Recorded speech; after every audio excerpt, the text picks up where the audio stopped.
Welcome to Crash Course Episode 3. So far in 1 and 2, we talked about mistakes that other people made out on track that caused me to crash. Today, we're going to talk about mistakes that I made that caused me to crash. And not riding mistakes, but setup mistakes. Bad decisions I made about setting up my motorcycle that caused me to crash. I'm GoGo for SuperDuke.com. Let's get into this. The last thing I want to do in this Crash Course series is turn people off about motorcycling. I want to turn people on about motorcycling. I'm not sharing these videos to be all dramatic and say, don't do this, don't do that. I'm sharing these videos because to kind of give you a way to experience motorcycling without having to experience the screw-ups that I made. Maybe you can learn from my mistakes and avoid all this stuff. So today we're going to talk about 4 incidents that I had on track. 2 of them were crashes and 2 of them were really close calls that were brought on by me making setup mistakes. Case number 1 is an almost crash. It happened at Thunderhill on the previous generation Super Duke behind me, the 2017, which is a Gen 2. Now that bike had a very strange suspension situation in the rear with the swing arm. It's kind of unique. Most bikes are designed so that as the swing arm compresses, the spring, let's just very generally speak on this, as the swing arm compresses, the spring gets stronger and stronger by a little percentage, right? It progressively gets stronger. On the Gen 2 Super Duke, as the swing arm compresses, the spring progressively gets weaker, especially towards the end of the stroke. So if you got into a situation where you were really compressing the suspension a lot, all of a sudden, it would kind of fall out in the back. So it's Thunderhill. I was going as fast as I could for qualifying. I had fresh rubber on, and this is not a good combination for that bike. I always had problems here because it's when I was trying to go the fastest I could go with the freshest tires that I had. So man, you could really generate some G-forces. And unfortunately for me on that bike, when you really generated G-forces, that's when you get into the weak part of the stroke of that rear suspension of the spring. It would just go soft on you.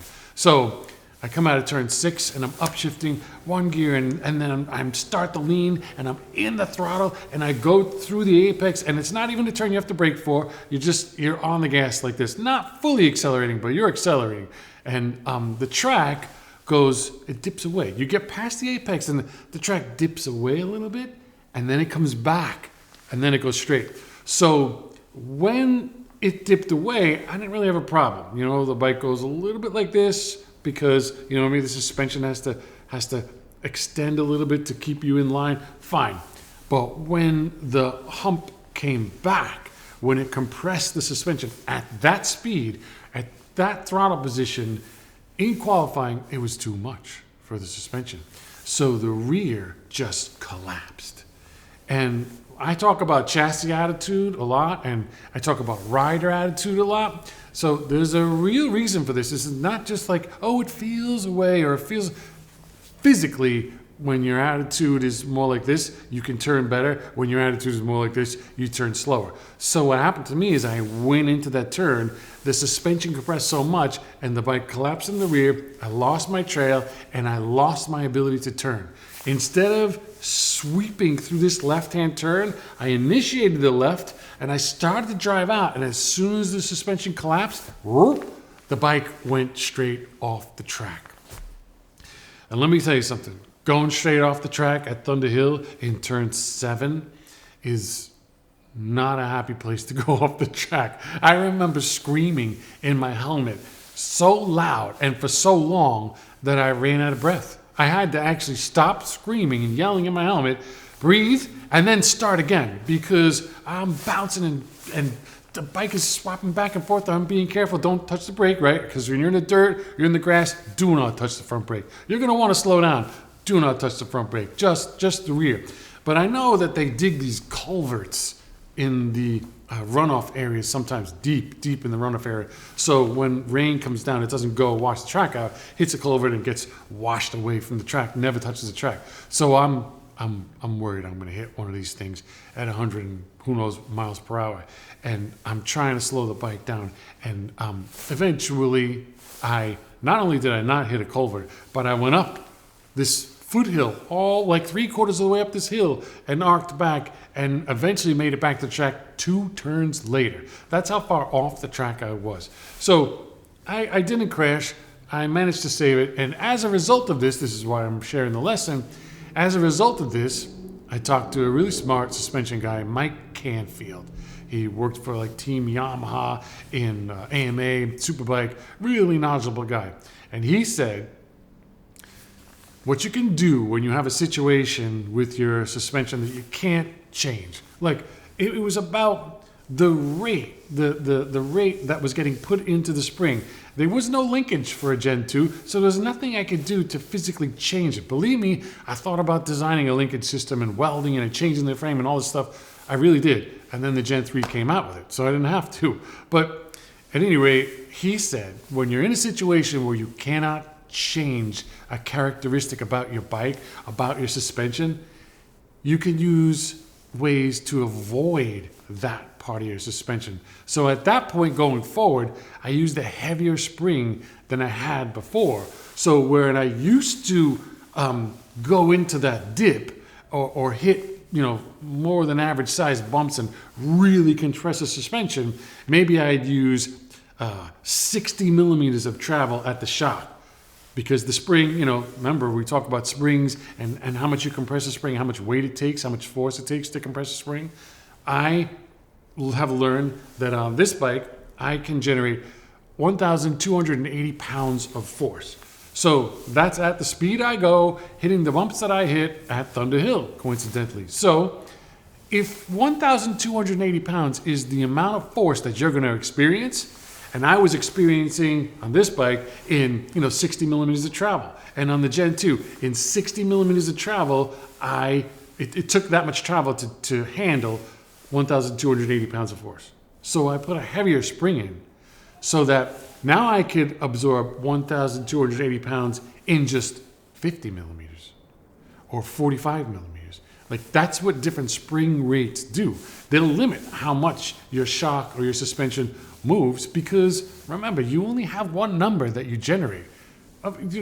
Different speeds. You go slower one day, you're going to generate less. You go faster one day, you're going to generate more. And that's what happened to me at Thunderhill. I went faster with a qualifying tire, during qualifying, and I generated more force than I had usually been generating. So that's why I went beyond that point. That's the chickens. We love the chickens.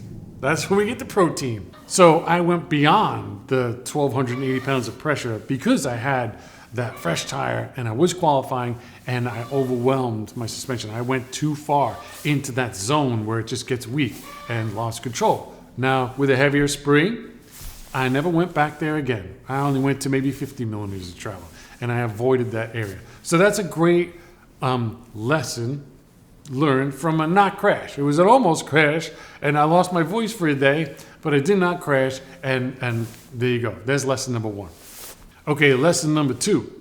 It's Bridgehampton, 1996 maybe. I'm on a GSXR 750, and at that time, through one of my sponsors, which was Motor Race, a really special guy named Stowe Smead, I was sponsored by Coney. Coney?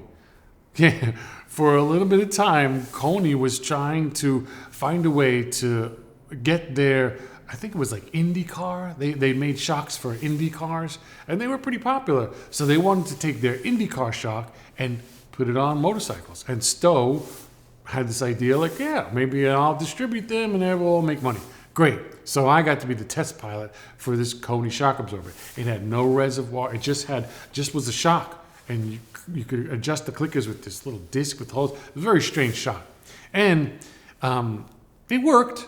It was a little bit of a pain in the ass, and it never actually became successful. They never went through with the project, but I played with it for a year, maybe 2 years, I think.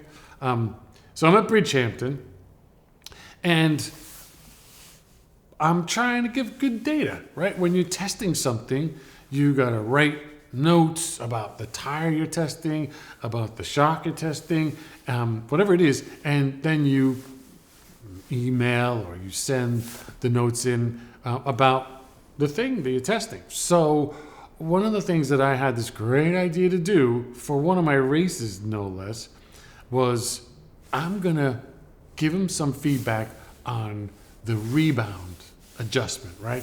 I'm gonna slow the rebound way down. I'm gonna go to like, I think maybe there was like 15 clicks. So, and I was at maybe 9 or something, 8 or 9, something like that. So I'm going all the way in and I'm gonna give him feedback on what that's like.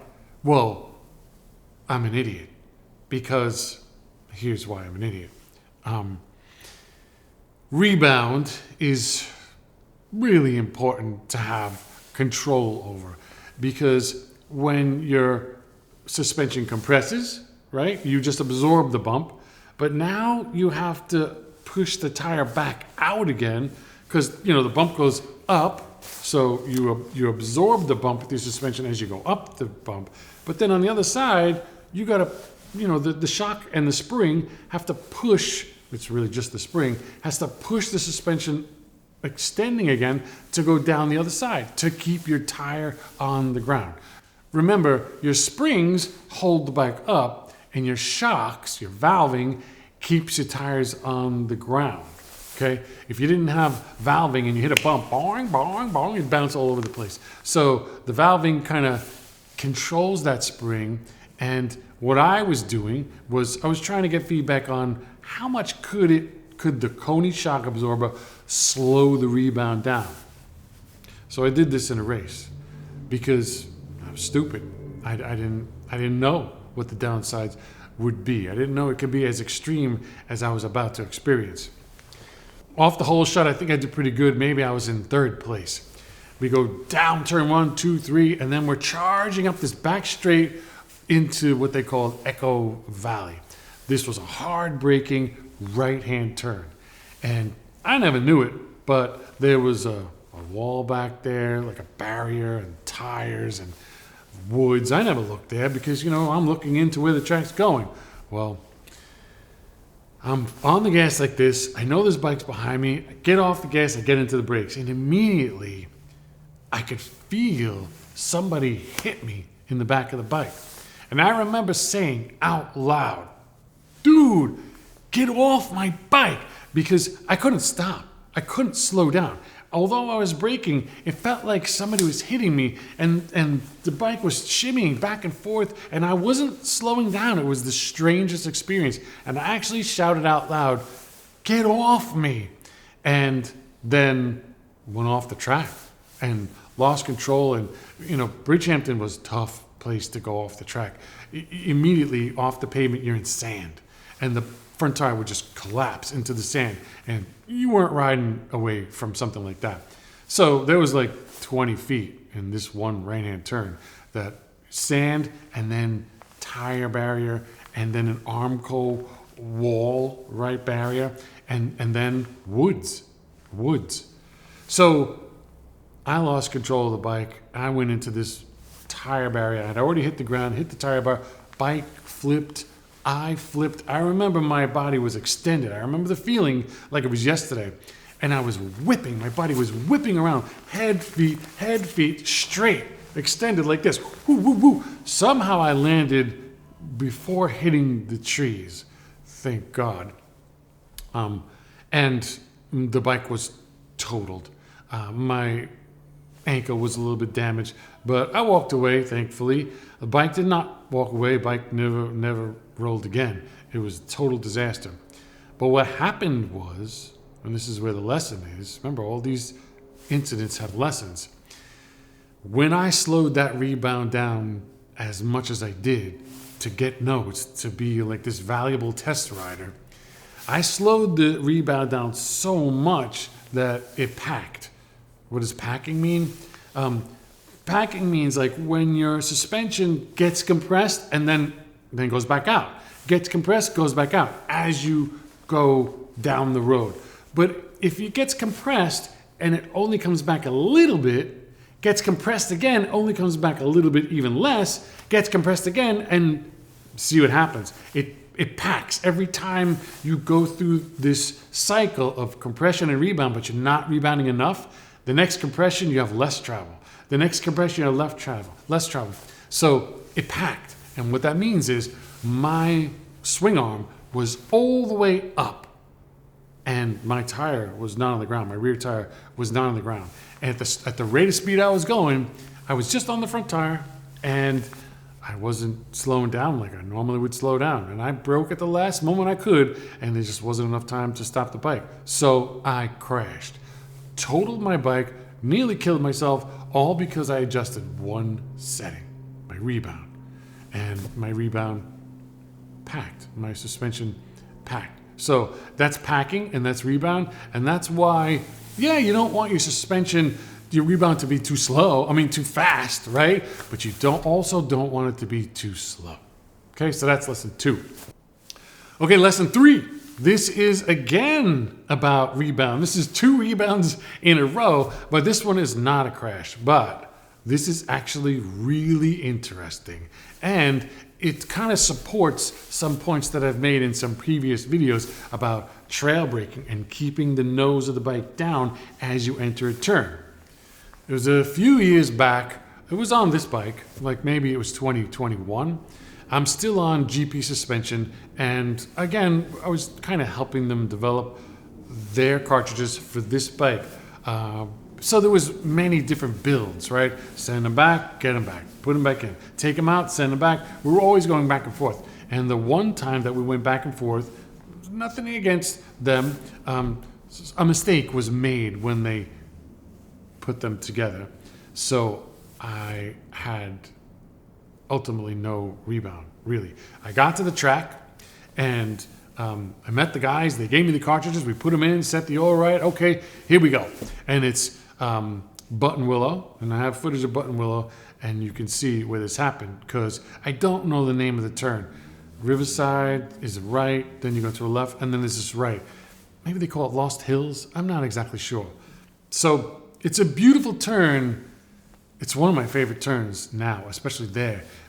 You come out of this sweeping left so fast, and then you keep the left, you bring it to the left side of the track, and then tip over and bend in right, and you're going up this little crest of a hill, and then as you crest the hill, then you accelerate down, and it's a really, really cool turn. It's a lot like flying a plane, which I have no experience with at all. It's just, I imagine it's like flying a plane. Because it's the same thing as like Laguna has that rainy turn that leads into turn 10. It's like this twisting, sweeping line. It's beautiful. But on this particular day, I put the forks together. We do oil levels, right? Everything's cool. And I'm pushing on the front end. And it goes down fine, but it's coming right back up. And I push that, it's coming right back up. So what the hell? So clickers. I'm going in with the rebound as far as I can go. And I have it like pinned, closed off totally, and it's coming up. And track days are not necessarily like this, but racing is like this. There's a clock going, and you got to make practice. You got to make qualifying. You got to make the race. If your bike's not ready, sit in the pits and miss the race, or suck it up and get out there and ride around your problems. So, you know what kind of person I am. I always have problems, so I'm always going to ride around them. So I go out, and it's like the first lap. I believe it was the first lap that I did with the new forks, which happened to be the only forks that I had, because I only had one set of cartridges, and back and forth. So I go through Riverside, bike's feeling okay. I flip left, and even though it was the first lap, it wasn't a race, it was practice, but it's you're at a race, it's a race weekend, so you're going. I don't care if it's the first lap or the 15th lap, I'm going as fast as I can. So I may not be going as fast as I can because I knew I had the new cartridges, I was trying to feel things out, but I'm still going at a good clip. So I twist left, and I come to the left side of the track, and I flick the bike right while I'm dragging the brake. Front bike comes down, here we come, we start to climb up this hill, to make this right. You can't even see, it's kind of blind, it's really cool. And I let go of the brake. As soon as I let go of the brake, to really, right almost at the apex, and then you crest and go over. Well, the instant that I let go of that front brake, the front of the bike came up. Just fully extended. There was no rebound control. It just bounced right up. And as soon as those forks just extended like this, I was perfect. I was making the turn. Everything was fine. So let go of that brake. It just came up, lost the turn. I went straight off the track at that clip. And here's another track, another turn in another place where I never paid attention to what was to the left side of the track. I never even thought about it because I'm going that way and I don't care about what's over there. Well, maybe we should care about what's over there because, you can go off the track sometimes. So now I know what's back there. Luckily, it's not much. There's a couple of like dips and holes and crazy things, but no fences to hit, no walls to hit. I went off the track, did a little bit of yelling, but it was all right. I made it out fine. And lesson was learned. Those cartridges came apart immediately, and we got new valving and went on with the weekend. But there you go. There's Rebound on 2 cases. I didn't even think of this. It just came out that way. But too slow rebound caused a problem of packing. Too fast rebound caused a problem of like no control of the spring, no control of the chassis. You lose, it just came up so quick, lost my turnability, and I was gone off the track. Okay, number 4. This is not about valving or spring, but it is about suspension, and it is a mistake, and it did cause me to crash. It's like 1998. I'm at Loudon on the East Coast, New Hampshire, and I'm riding a Ducati. Pretty beautiful bike. It was somewhat of a super bike. I wouldn't say really a super bike motor nonetheless, but it did have a good chassis. It had magnesium swing arm and magnesium wheels and Olin Superbike forks, which are like, I don't mean road and track forks, these were Olin Superbike forks. So, cast iron rotors. It was a really cool bike. I loved that bike. It was so beautiful to ride. But this was the first weekend that I was using the Olin Superbike forks. I was really excited. I got to the race days early, and there was a mechanic at BCM, Bruce and Cindy Myers. It was a Ducati shop in New Hampshire in Loudon years ago. Not there anymore. But one of their techs was getting into suspension, and he had a hotline to, I think the guy's name was Stig Peterson, like the Olin's guy way back in the day. So he's on the phone with Stig, and they're going to set these Olin Superbike forks up to be the best they could be. And I didn't pay attention because here's a guy who's focusing on suspension, talking to a guy who basically defines suspension. So I'm in the back seat on this one. Do whatever you got to do. Just tell me when the bike's ready to go. So I didn't really pay attention. And finally, they rolled the bike out and it's ready for me to take to the track, which was like 4 miles away. That was really cool thing about BCM. They were right next to the track. So as they're rolling the bike out, I noticed it was low on its nose with no one sitting on the bike. It looked cool. You ever see those cartoons that they draw, or some Magic Marker cartoons sometimes with the bikes? Usually the bike's like this and it's got big tires and it's like wild looking. It reminded me of that. It was like down on its nose, like a bike was strapped down, but there was no straps. So I thought, maybe this is the hot setup, maybe this is going to be, I'm going to have something nobody else has. This is going to be great because, these are all the top guys on this thing. Well, in practice, I wasn't going that fast, I guess. But we get to the race and you're pushing it and you can hear the bikes behind you and it just gets wild. So I go into turn 1 at Loudon. And Loudon, if you don't know the track, it's built on an oval, a mile oval for NASCAR. And so the straightaways are level, but then the track kind of tips up and is banked to go around the oval turn. And then it's back to the flat straightaway. And then kind of like Daytona, it has that big bank. So Loudon also has a bank. But turn 1, you leave the banking, you're braking and you're kind of starting to climb up this banking, and then you turn left and you go down to like an infield couple of turns, and then you come back out onto the speedway again. So you don't really go that far up the banking, but you do a little bit.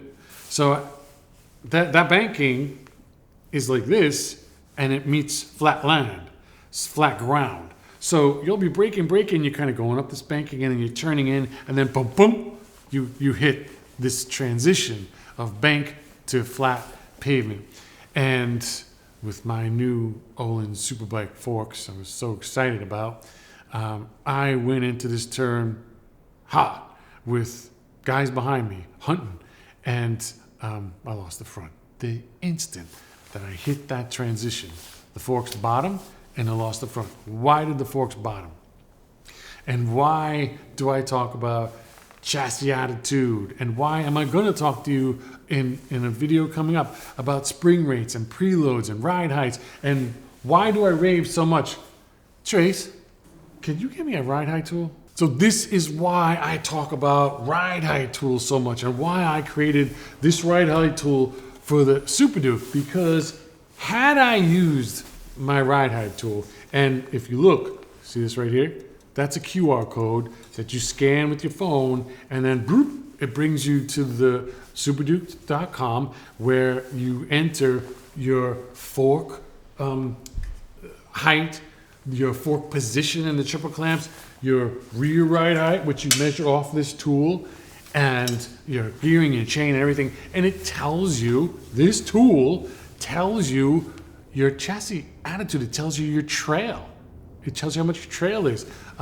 So this is critical. If I had a tool like this back then, I would have measured my bike before I went to the race, and I would have said, whoa, something is wrong. Because they gave me that bike with the front down on its nose, so far down on its nose. If I had put my numbers in, I'd say, whoa, Jack, I'm nowhere near where I'm supposed to be. We gotta change these forks wherever they are on the triple clamps or something internal. So what they had done mistakenly is inside cartridges, there's springs and there's spacers and there's valves and all this stuff. So they had taken these spacers and cut them in half, I think. So they took that material of the spacer out. Somebody miscommunicated something to somebody, or somebody misunderstood something. Whatever happened between Stig and Kyle, I think was the name, the end result was my forks were shorter. My cartridges were shorter than they should have been. So my bike was lower in the front, and I didn't have enough travel. I didn't have enough available travel in the forks. So I went into turn one, and I was really close, like this, down with my travel. My forks probably had just a little bit of that gold fork leg left. And then as soon as I hit the transition, and it bottomed. And when you bottom the rear, it's uncomfortable, things get a little wiggly. When you bottom the front, you usually just crash. And I just crashed instantly. That was the end of that. So what do we learn about that? It doesn't matter if you have a Super Duke, get a ride height tool and understand numbers and where you should be. It's really critical, it's really important. If you just have any other bike, try to pay attention to what your setup is. This is really important. How much of this chrome is showing? What is your rear ride height? Like, try to take notes on those things and get an idea for where your setup is. Because you can set your bike up to have a little bit less chrome, right? Maybe you take some preload out, or maybe you change the spacer, or maybe you move the forks up, the triples, whatever you do. Like, you can change your chassis attitude and make your bike better. And in the case of me at Loudon in 1998, you can make your bike worse. And I, of course, made my bike worse. So there's 4 lessons to learn from, all at my expense, all from my mistakes, and hopefully you don't make the same mistakes that I did. I'm GoGo for superduke.com, and I hope that you get something out of this video, because I sure did 4 times.